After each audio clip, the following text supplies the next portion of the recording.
Do you ever feel like you're playing a character at work, competent on cue, agreeable on demand, while the person who once cared is fading behind the performance?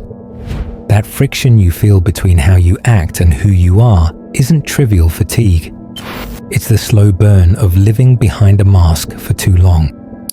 Carl Jung called that mask the persona, a socially useful costume that becomes dangerous the moment you confuse it with yourself. You built it for good reasons. Early roles rewarded reliability, polish, a clean smile for messy problems. The costume earned approvals, promotions, access. But the exchange was never free. Piece by piece, you bartered instincts for optics. You learned which parts of you were billable and which parts should stay silent. The calendar applauded. Your chest tightened. Jung warns that when the persona hardens, the psyche retaliates. If every meeting is a stage, the nervous system never uncurls. You sleep but do not repair. You deliver more and enjoy less. You begin narrating your life in quarterly increments, then wonder why meaning won't return your calls. The signs surface quietly. A weekend shaped like recovery rather than life. A laugh that lands an inch short. A success that tastes like chalk. Burnout is not just energy depletion. It is identity starvation. This isn't an argument to quit your job tomorrow. It is an invitation to stop outsourcing your face. The persona should be a tool you pick up and set down, not a skin you cannot remove. The self, your deeper pattern of values, talents, and aims, has been signaling through irritability, fatigue, and the dull ache of pointlessness. Ignore it long enough, and it answers with collapse. Listen now, and it will meet you halfway. Start with a question Jung would approve. Which part of me is acting, and which part of me is absent? Ask it before a call, after a presentation, when a compliment lands hollow. Notice where your speech thins and your breath shortens. That is the edge of the mask.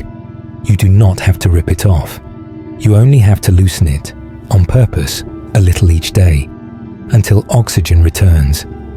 The plot is not that you must vanish your persona. The plot is that you must relocate the driver's seat. Let the self steer and let the persona serve. Only then does work stop devouring you and start becoming material you can shape again.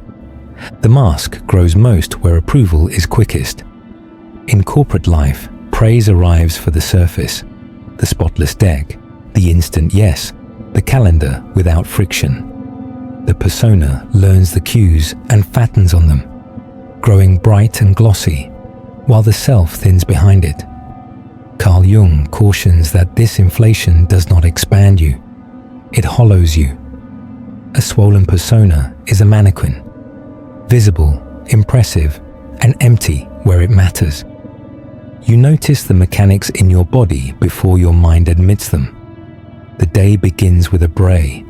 You over-prepare to prevent surprises, then over-explain to prevent blame. Meetings become a choreography of agreeable expressions. You volunteer for quick wins because they photograph well. The real work, the difficult thing that would grow you, goes untouched because it carries risk without applause. Gradually, your weeks fill with deliverables that prove you function while starving the parts that make you alive. Jung would point to the nervous system as evidence. Constant performative alignment keeps you in subtle threat response. The persona scans for reactions. The self cannot hear its signal. You feel inexplicably exhausted after low-stakes calls. You scroll to numb microshocks of compliance. Even joy begins to feel like a brand tone you must get right. Burnout arrives not only from volume, but from the violence of perpetual self-editing. The organization quietly colludes. It rewards the employee who says yes, smiles through, and stays late. It measures what is countable and assumes the rest is noise. You become fluent in artifacts that travel well up the chain and less fluent in the work that demanded your original curiosity. The persona becomes your spokesperson. It accepts every invitation because it cannot feel. There is a deeper cost Jung won't let you ignore. When your outer role monopolizes you, the inner world compensates with symptoms. Cynicism, sudden anger, fantasy of escape, Sunday night dread that begins Friday morning. These are not moral failures. They are messages. The psyche is signaling that you have mistaken a function for a fate. The mask is too tight. Deflation must begin gently. You do not puncture the persona, you ventilate it. You name 3 tasks each week that express the self, not the brand. You practice one honest no where a polished maybe once lived. You exit one approval loop per day by letting silence stand. As the mask loses volume, your breath deepens. As the breath deepens, your capacity returns.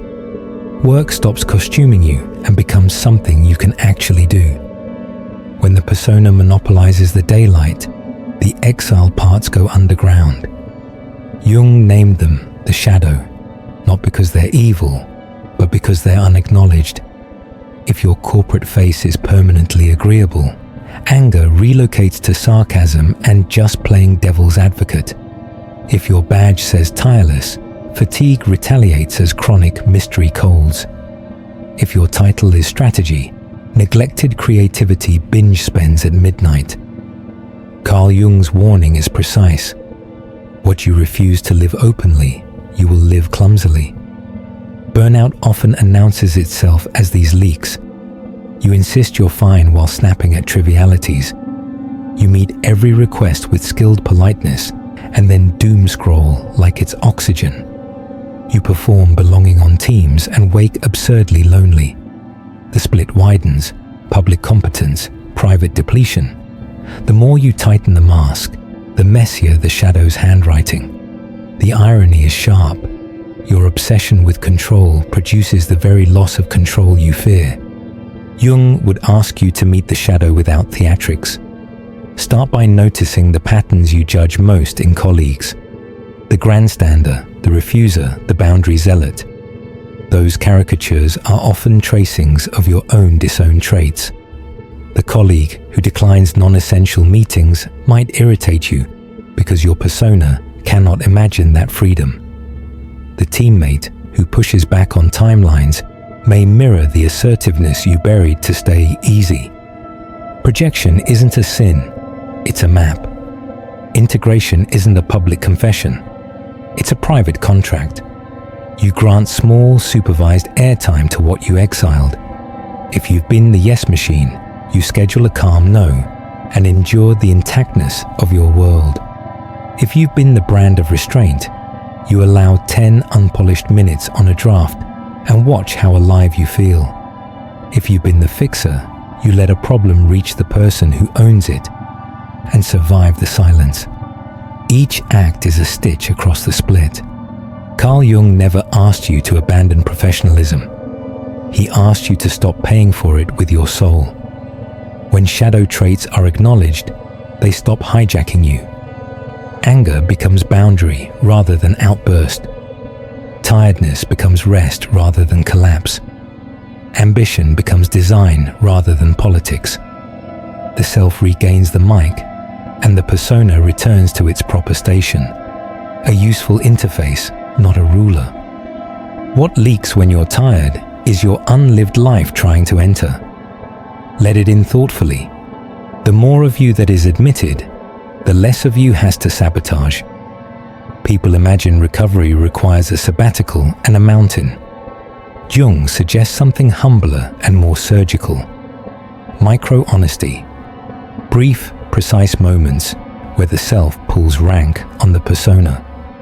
Carl Jung favors movements that restore breath. You don't need an exit. You need oxygen inside the role you have. Begin by naming the part you are about to play before calls. I'm wearing the facilitator hat for the next hour. The label creates distance. Afterward, Say aloud, hat off. It sounds simple because it is. Ritual marks a boundary the nervous system understands. Next, locate one task each day that nourishes vocation rather than optics. The metric is aliveness, not applause. 5 focused minutes on work that matters to you will out-repair an hour of scrolling. Practice micro-honesty in low-stakes places. Replace "no worries" with "I can't take that on today." Swap "all good" with "I need more time." Trade "happy to jump in" with "that's not my lane." Each sentence is a pinhole in the mask, and the air that enters is yours. Pay attention to your shoulders when you speak this way. They drop. The body confirms the truth before the mind does. Rebuild contact with craft. Burnout often hides behind perpetual communication. You talk about work until you forget how to work. Jung would steer you from commentary to creation. Choose one piece of output daily that exists without explanation. A model that clarifies, a paragraph that sings, a sketch that solves. Completed artifacts restore agency faster than perfect plans. Guard 2 awakenings, morning in transition. In the morning, touch the self for 15 quiet minutes before you touch the network. In the transition between work and home, de-roll. Stand, exhale deliberately, and say, "The meeting is over," even if the thoughts aren't. The psyche obeys ritual that words alone cannot command. Carl Jung insists that small fidelity breeds big freedom. You are not asked to revolt. You are asked to return. The persona can remain crisp and competent once the self is back in the room. When oxygen flows, kindness stops being performance and becomes choice. When breath returns, boundaries sound less like friction and more like clarity. When you cut through with micro-honesty, exhaustion gives way to pace. Work doesn't shrink, the mask does. Behind it, a face you recognize starts to look out again. Burnout recedes fastest when meaning advances. Carl Jung distinguishes between a job, tasks for pay, and a vocation, the pattern your life wants to take. You may keep the same desk and still change destinies if you recover the thread of vocation inside your current frame. The shift isn't theatrical, it is directional, 1 degree at a time, until the coastline changes. Begin with memory. When did you last lose time because the work absorbed you? What were you doing before titles taught you to posture? Jung would have you treat those moments as data. If you once loved distilling complexity into clean form, negotiate toward roles that prize synthesis. If you lit up while mentoring, build standing time for teaching, even informally. If you solve by making, ask for deliverables that end in artifacts, not endless alignment. Vocation hides in verbs, not in industries. Notice the actions that feel like you. Build, clarify, connect, design, translate, repair, challenge. Now test them against your week. If your calendar contradicts your verbs, you have a map. You do not demand wholesale change. You adjust weight. 2 hours each day reserved for your verbs will do more for burnout than a month of wandering resentment. Conversation is craft, not catharsis. Approach your manager with outcomes, not grievances. I create my best value when I am synthesizing across teams. Here is a pilot that proves it. Lands better than "I'm burnt out." Carl Jung respects reality. You are translating the self into language an organization can understand. Value, risk reduced, momentum created. Speak in that currency while staying faithful to your pattern. Some will need to redesign the frame entirely. If so, build a bridge, not a leap. Prototype the future life at small scale, while the current one pays the bills. Make on weekends what you want to be paid for on weekdays. Teach the workshop after hours. Ship the newsletter before dawn. Vocation strengthens when it stops being hypothetical. The world responds to signal, not potential. Jung's wager is that meaning and energy are married. As vocation returns, fatigue loosens. The same hours feel lighter because the soul is no longer pulling against the harness. The persona can still present, but it no longer decides. The self selects, and selection is relief. You are not escaping work.